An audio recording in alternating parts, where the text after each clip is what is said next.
El término anemia, utilizado incorrectamente como un diagnóstico, designa un conjunto de síntomas y signos cuyo mecanismo fisiopatológico es necesario definir para comprender su naturaleza esencial y planificar un tratamiento adecuado. Según el enfoque fisiopatológico que recién comentamos, se podría definir la anemia como eh, una masa eritrocitaria insuficiente para poder transportar el oxígeno a los tejidos periféricos de manera adecuada, así como también esto se expresa en una disminución de los niveles normales de hemoglobina. Existen tres parámetros para establecer su presencia. La hemoglobina, que es el dato principal que nos determina realmente la anemia, como dijimos en la definición precedente, en la cual, según la Organización Mundial de la Salud, se considera una hemoglobina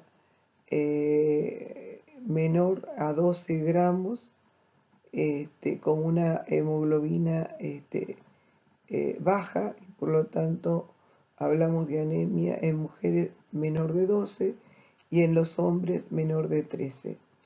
En cuanto al hematocrito, es el porcentaje que ocupa la fracción sólida de una muestra de sangre anticoagulada al separarse de su fase líquida, plasma. Está determinado casi enteramente por el volumen que ocupan los glóbulos rojos, también llamados hematíes o eritrocitos, y los valores medios varían en hombres y en mujeres, 41 y 53% en hombres y en 36 al 46% en las mujeres.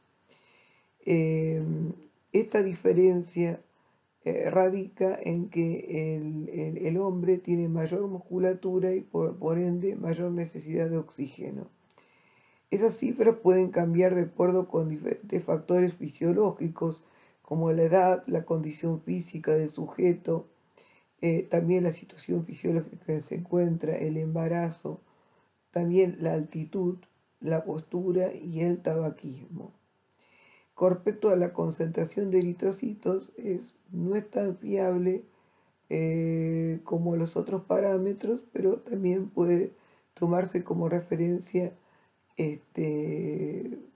para la anemia. Aunque realmente, por definición, lo que realmente, valga la redundancia, define la anemia es la concentración de hemoglobina que tiene el eritrocito.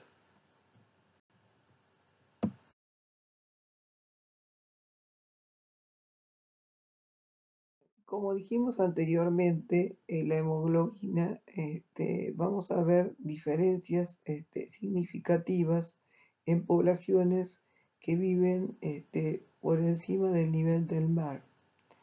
En este caso, va a haber un aumento del valor de la hemoglobina de 1 miligramo por decilitro por cada decremento de 3 o 4% de saturación de oxígeno.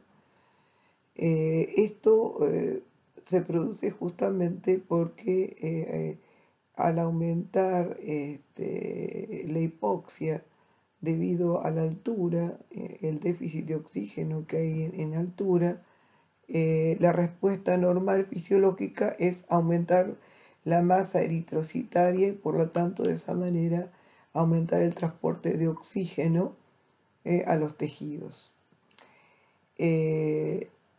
Por lo tanto, si uno se va a Perú, al Cusco, por supuesto los niveles de hemoglobina van a ser mucho mayores que nosotros que vivimos a nivel del mar en Buenos Aires. También en los fumadores hay un aumento de entre 0,5 y 1 miligramo de decilitro que se constata en fumadores de más de un paquete de cigarrillo por día, provocando una poliglobulia y En el caso de los individuos de raza negra, hay valores menores de hemoglobina de 0,5 miligramos por decilitro.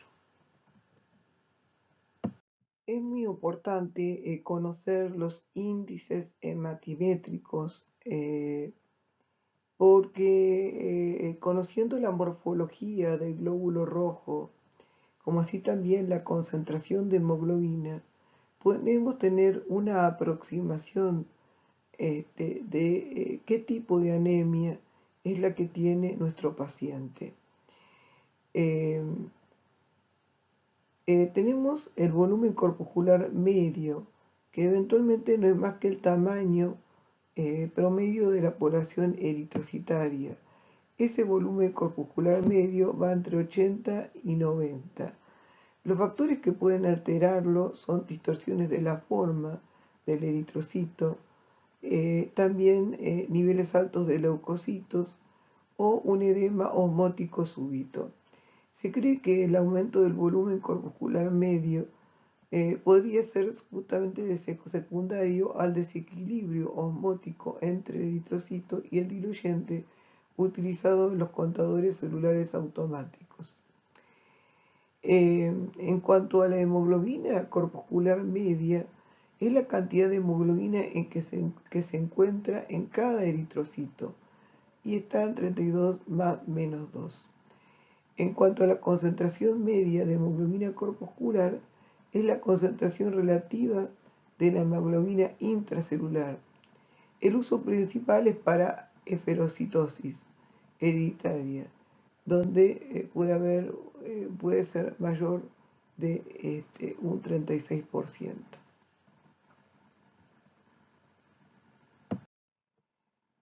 La amplitud de distribución eritrocitaria expresa la presencia de nisocitosis. Habitualmente los valores normales están en un 20%. Vamos a ver que los valores van a estar aumentados en la anemia ferropénica y en la megaloblástica, y en las talasemias va a ser totalmente normal. Actualmente se calcula la masa o el recuento de eritrocitos, la hemoglobina y el volumen corpuscular medio de la siguiente manera. En el caso del hematocrito es el volumen corpuscular medio por concentración de recuento de eritrocitos. En la concentración de hemoglobina corpuscular media, la hemoglobina sobre la concentración de los eritrocitos, y en el último caso, la hemoglobina sobre el volumen corpuscular medio. Simplemente vean las fórmulas para saber cómo hoy por hoy se calculan estos valores de biometría hemática.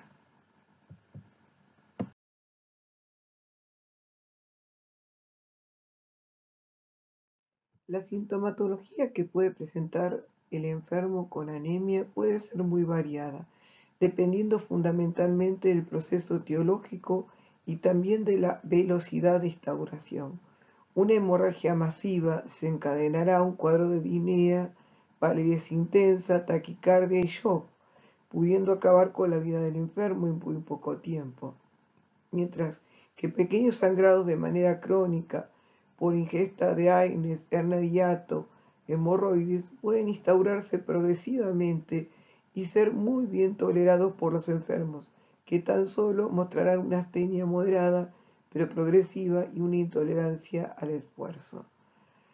Por lo tanto, el paciente puede tener desde una simple fatiga, disnea a grandes esfuerzos o no, taquicardia que puede aparecer durante el ejercicio sostenido, mayor de lo esperable durante el ejercicio, puede aparecer taquicardia de reposo, palpitaciones, y puede desencadenarse una insuficiencia cardíaca en pacientes con enfermedad cardiovascular previa.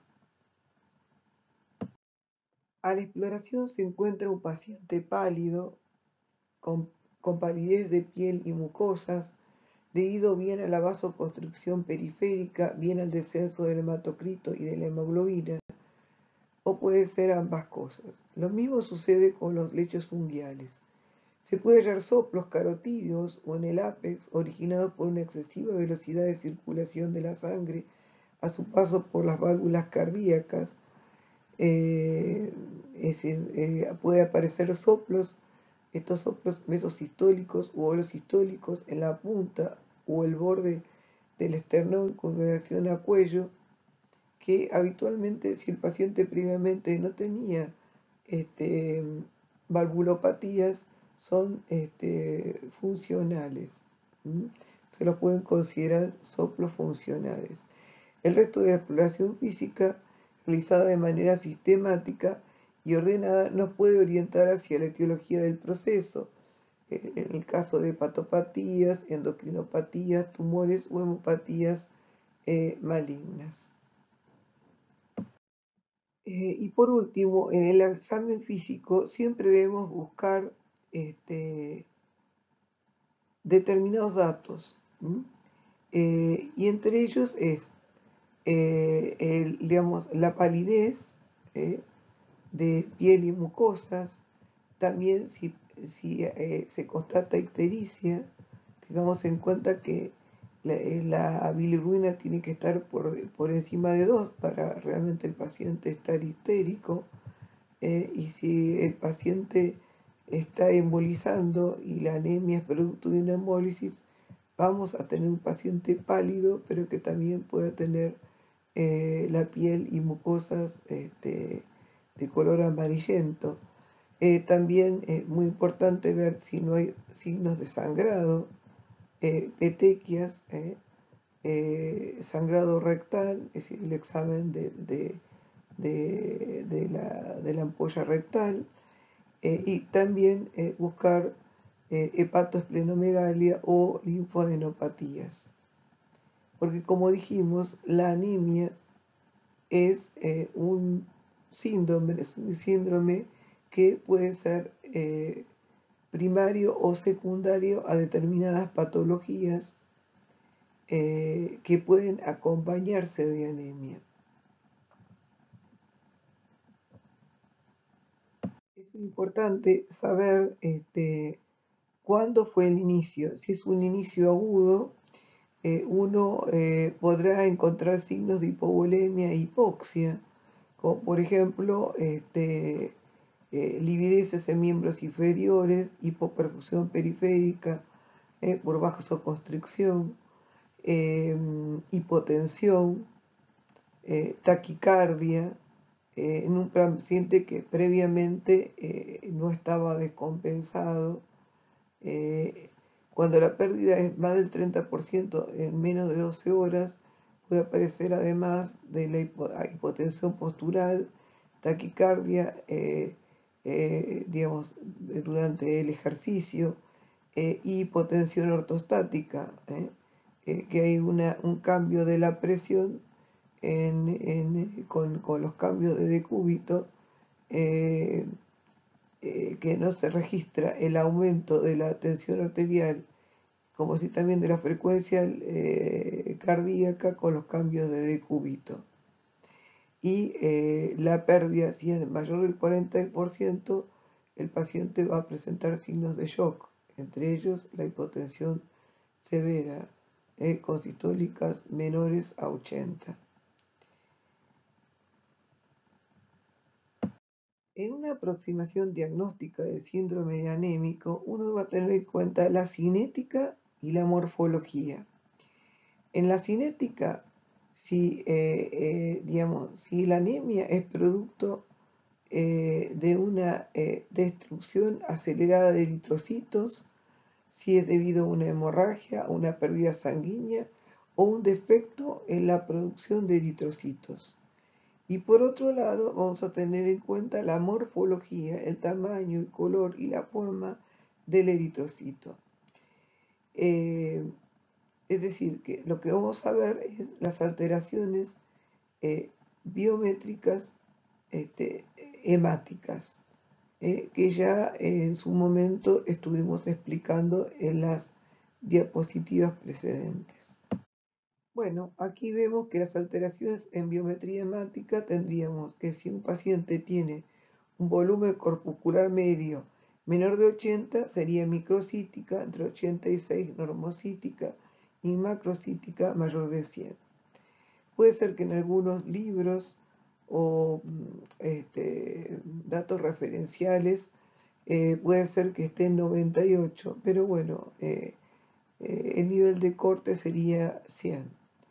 En la concentración de hemoglobina corpuscular media podemos hablar de normocrómica 32 más menos 2, hipocrómica menor de 30.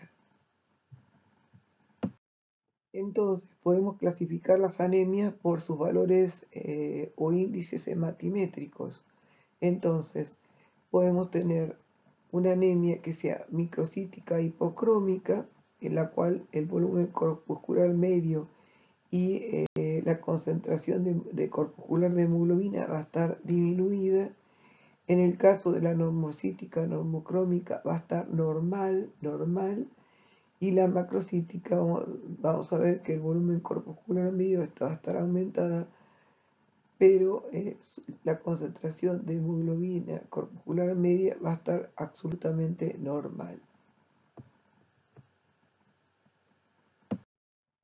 Las causas de anemia microcítica hipocrómica tenemos la más frecuente, la deficiencia de hierro, por diferentes causas, por supuesto, pueden ser alimentarias, por falta de ingestión de alimentos ricos en este mineral, o pérdidas también sanguíneas importantes. Por ejemplo, pacientes que están en edad fértil y que tienen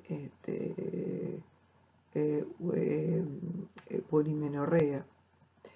En el caso de las talasemias hay un déficit en la síntesis de la hemoglobina. Pueden ser alfa o beta talasemias, las mayores o las menores, las más frecuentes en adultos, porque las beta talasemias mayores habitualmente no llegan a la adultez. Es la famosa anemia del Mediterráneo, heredada por justamente países del Mediterráneo, entre ellos españoles e italianos. Habitualmente la paciente presenta anemia, hemoglobinas bajas, pero de forma asintomática. Y habitualmente hay antecedentes familiares, madre, abuela, que también han tenido la misma anemia desde la infancia. También está la anemia sideroblástica, que no es tan común. Es un trastorno en el que la médula ósea produce sideroblastos anillados en vez de glóbulos rojos sanos, y puede verse a una alteración genética o ser una consecuencia indirecta del síndrome mielodisplásico. Los niveles de hierro se encuentran elevados, al igual que la hemosiderina, pero el metal no puede incorporarse a la hemoglobina, apareciendo los cuerpos de Pappenheimer. Son inclusiones de hierro no hémico que se acumulan en mitocondrias perinucleares. Al explorar preparaciones en el microscopio podemos ver con tinción de azul de Prusia varios puntos oscuros disgregados.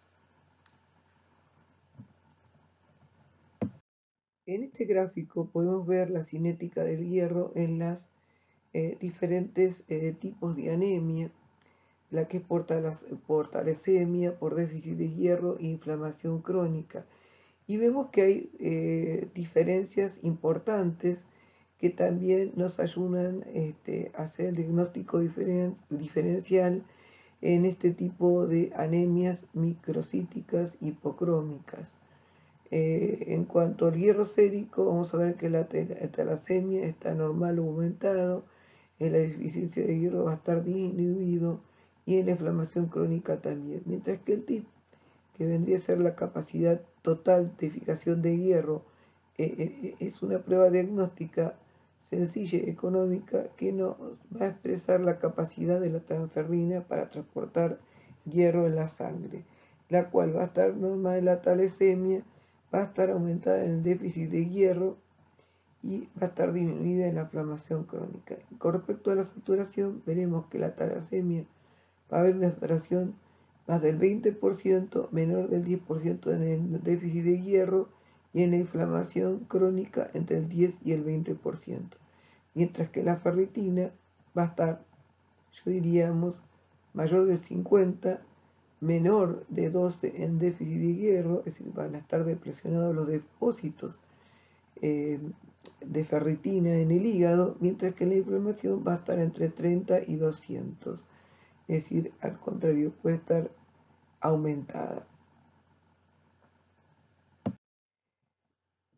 Bueno, en esta diapositiva lo que les quiero mostrar es que cuando hablamos de anemia macrocítica no es sinónimo de anemia megaloblástica por deficiencia de vitamina B12 o ácido fólico, sino que también existen anemias macrocíticas no megaloblásticas, las cuales son consecuencia de algún otro proceso o enfermedad, por ejemplo, hepatopatías, que lo vamos a ver ahora más adelante. En cuanto a las anemias normocíticas y normocrómicas, las anemias por trastornos crónicos o por enfermedad crónica es una de las más frecuentes. También puede ser secundaria hemorragia, también se ve en pacientes insuficientes renal crónicos, en los cuales hay un déficit de eritropoyetina, debido justamente a la insuficiencia renal crónica que porta el paciente, y también también puede aparecer en la aplasia de eritrocitos específicamente. Bueno, para finalizar con respecto a la clasificación morfológica de las anemias, podemos ver en esta tabla que podemos resumir en tres grandes grupos: macrocíticas, normocíticas, microcíticas e hipocrómicas. En el caso de las macrocíticas, como dijimos anteriormente, están las megaloblásticas, pero también hay que tener en cuenta las que no lo son y que son secundarias a hepatopatías, síndromes mielodisplásicos, hipotiroidismo y también anemia aplásica en algunos casos. En el caso de las normocíticas, tenemos las anemias de las enfermedades crónicas y también, en la mayoría de los casos, las anemias aplásicas. En el caso de la anemia hemolítica no esferocítica, podemos decir que la beta-talasemia también puede presentarse como una anemia normocítica normocrómica, aunque lo más común es que se presente como una microcítica e hipocrómica. Las demás causas de anemia microcítica ya la hemos descrito anteriormente. Acá simplemente recordar que un reticulocito no es más que un eritrocito joven que contiene el RNA ribosómico residual y que puede teñirse con azul de metileno. Dura 24 horas en circulación en esta forma, y es muy importante el recuento de reticulocitos porque nos da la pauta o una idea de cómo se encuentra la producción de eritrocitos. Cuando los reticulocitos disminuyen es porque realmente hay algún problema en la producción de los eritrocitos.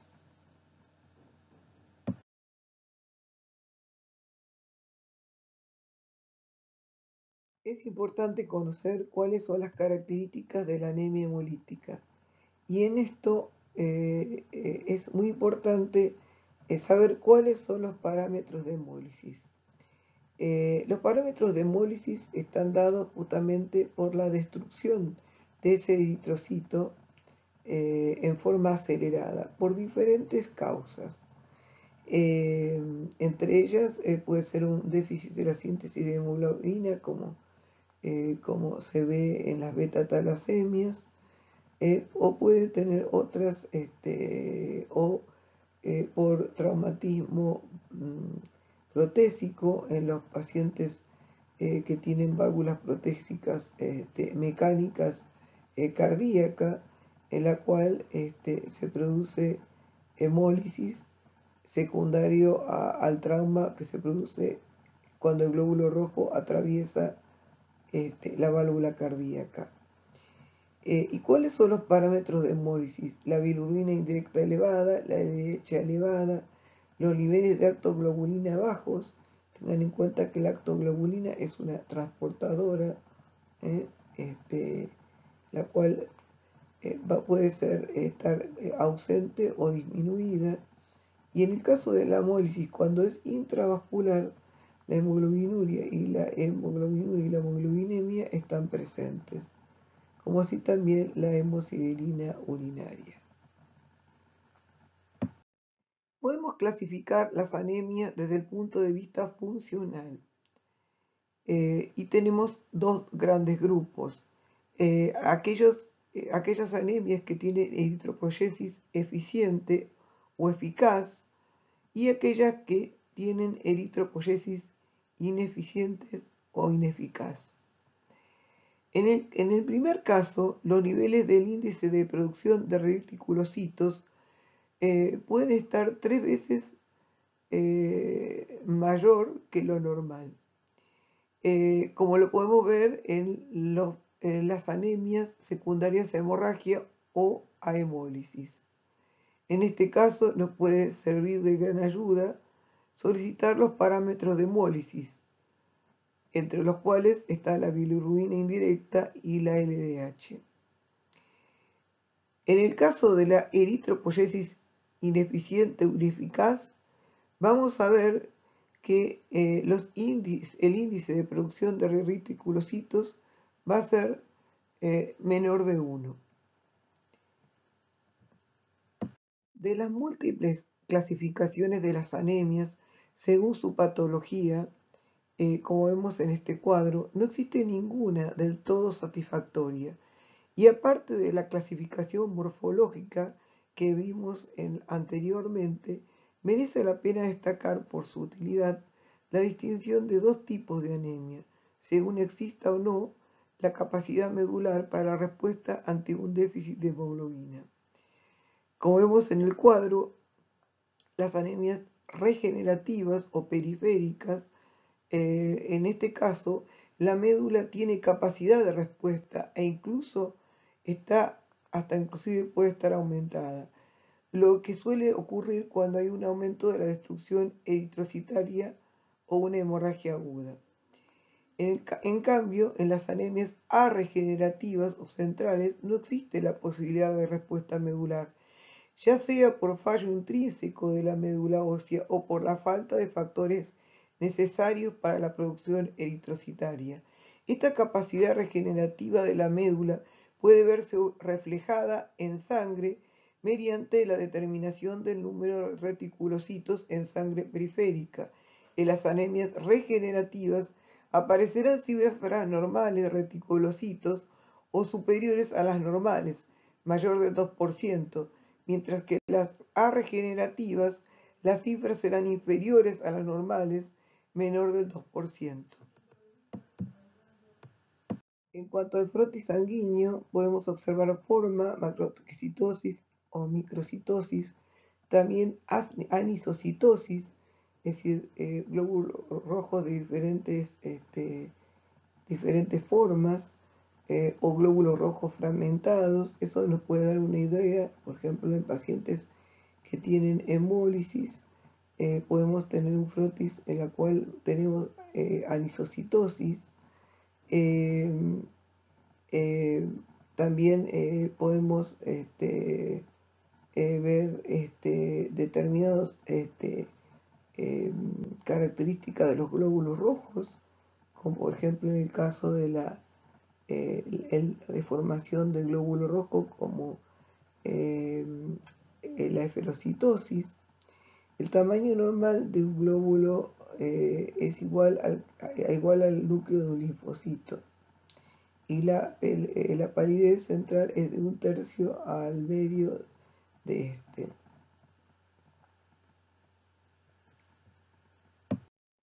Llegamos al final con estas preguntas.